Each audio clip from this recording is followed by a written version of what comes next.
You've probably seen it, right? That beautiful, soft pink stone that's popping up everywhere in jewelry stores, spas, maybe even on your social media feed. Well, that's rose quartz. And it's so fascinating because it sits right at this intersection of, ancient beliefs and our modern obsession with wellness. So today, we're going to unpack its story, from what it actually is to why it's got this huge reputation as the stone of love. Okay, so to really get why rose quartz is so popular, we have to go back. I mean, way, way back. Let's start with the basics. What is this stuff, and why have people been so captivated by it for literally thousands of years? Now you might think crystals are just a recent trend, but nope. The history of rose quartz is incredibly long. We're talking evidence of its use going all the way back to 7000 BC. That's wild. There are even stories that women in ancient Egypt and Rome would use it in face masks, believing it would keep them from getting wrinkles. And if you fast forward to today, it's bigger than ever. You see it everywhere: necklaces, meditation tools, you name it. So, what is it from a geology standpoint? Well, at its heart, rose quartz is a mineral made up of silicon dioxide. That's the same basic stuff you find in beach sand. It gets that beautiful pink color from tiny little mineral bits mixed in, and it's formed under some serious heat, like up to 700 degrees Celsius. It's mined all over the world, from Brazil and South Africa to right here in the US. Okay, but its chemical makeup is only half the story, right? The real reason rose quartz is so famous isn't what it's made of, it's what people believe it can do. And this is where we get to the core of its modern identity.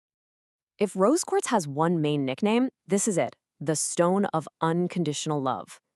The belief is that it gives off this strong but really gentle energy of love, joy, and emotional healing. And we're not just talking about romantic love.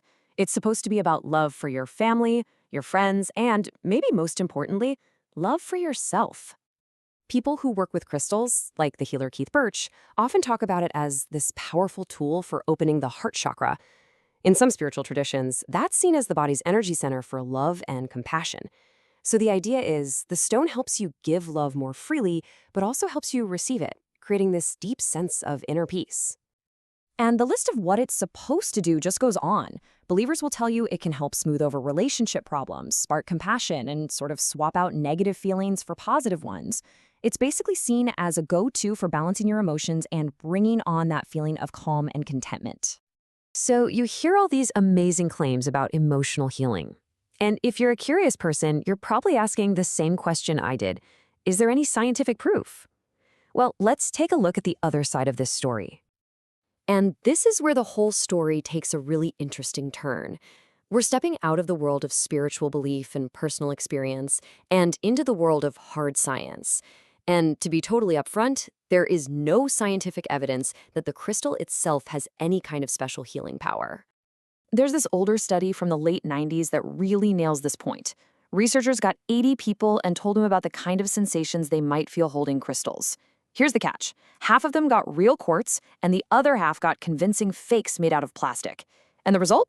Both groups were just as likely to say they felt something, like a warmth or a tingling. And that is a perfect illustration of the placebo effect.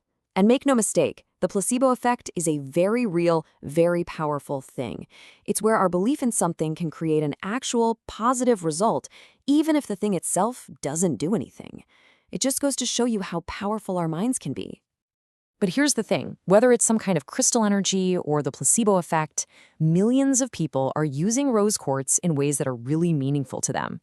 So let's look at how people are actually using these stones to try and connect with those feelings of love and peace.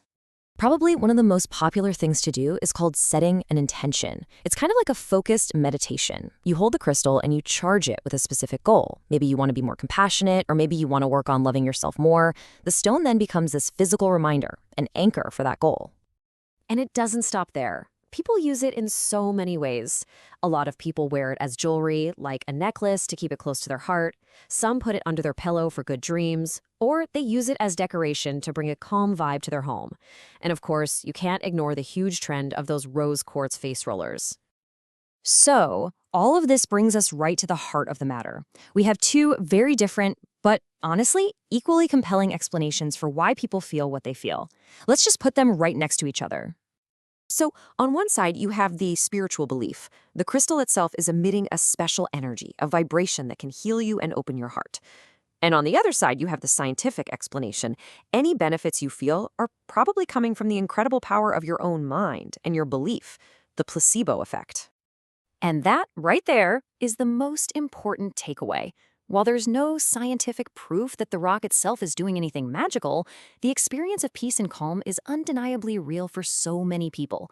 Just the act of focusing on a goal or meditating with an object or having a beautiful reminder to be a more loving person, that can create a very real sense of well-being.